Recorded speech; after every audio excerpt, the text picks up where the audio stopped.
Where are you in these pay negotiations at the moment? Haven't heard from anybody for months.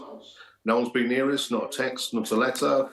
I see disingenuous and deceitful press statements from the DfT and elsewhere, but ultimately I haven't seen anyone from government for over 6 months.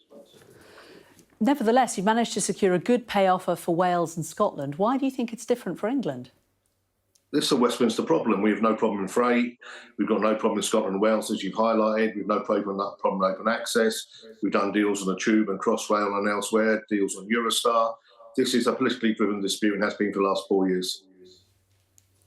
Do you think that it's actually working, if it is politically driven? Not really, because we're no closer to a resolution. Ultimately, a stalemate will only hurt public services, only hurt the railway itself. And I think the public, as you say, are fed up with it. We don't want to be here, but the only way we get to articulate our voice is to take some sort of action and to highlight the problem that it's still ongoing and hasn't been solved yet. I mean, your critics would say that the overtime ban is just making it harder for the government to make a deal with you over pay rises. Well, I'm not quite sure how that works. So they prefer we had full-on strikes rather than an overtime ban. I mean, the reality here is we are in dispute.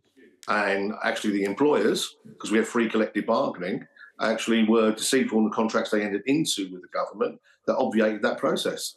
So if we'd been left to our normal bargaining processes with the people who employ us, who are making hundreds of millions of pounds and paying dividends to their shareholders but aren't paying their workers, we might be in a different position. On the subject of money, I mean, some might argue when we look at the kind of figures that train drivers have been offered and we compare it to, say, you know, other people that are in dispute with the government at the moment, nurses, junior doctors, or indeed the average wage, train drivers in comparison are quite well remunerated. So that makes an excuse for nobody to have a decent salary or not to have a pay rise for 4 years. We don't actually do the politics of MD, but I'll make it quite clear. I believe nurses, civil servants and everybody else should have the salaries that we've got. But I don't remember the day when people gave them to us. I remember the day sitting in those rooms negotiating massive productivity and flexibility that generated those salaries. But you can understand why they're able to provide for their families, who will be quite angry that somebody who earns a great deal more than them is striking over their own pay. So you actually believe, right, that it's down to the salaries that workers earn that other workers should be disadvantaged? I see, we won't play that game. We're not going to do this politics of everything with anybody. Now, quite simply, right, every worker deserves a pay rise, and I would argue that many of those in public services should be on double the salaries they are now, just have a living wage, because work in the UK doesn't pay anymore. This Conservative government, over its 12 years of austerity, with its high inflation, high energy prices, high food prices, have actually made it impossible for ordinary people to buy a home, right? In many cases, to afford to use transport, because we have transport poverty in the UK as well. And I think if we're going to look at the problems that we have in salaries and what people are earning, don't look at worker against worker. Look at those that have caused economic instability in the UK.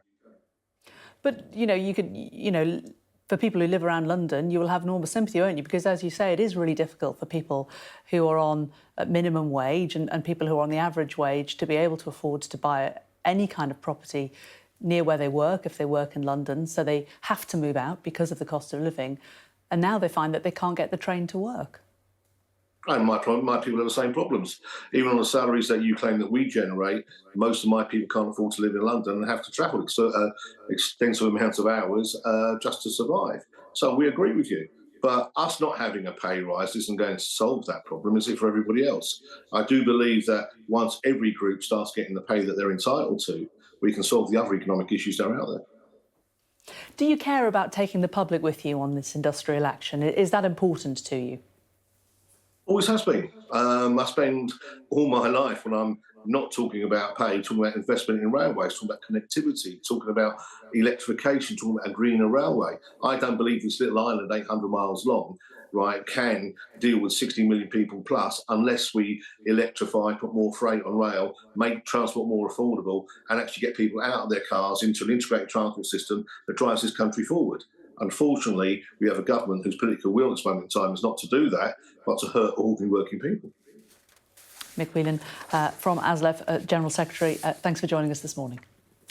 Thank you.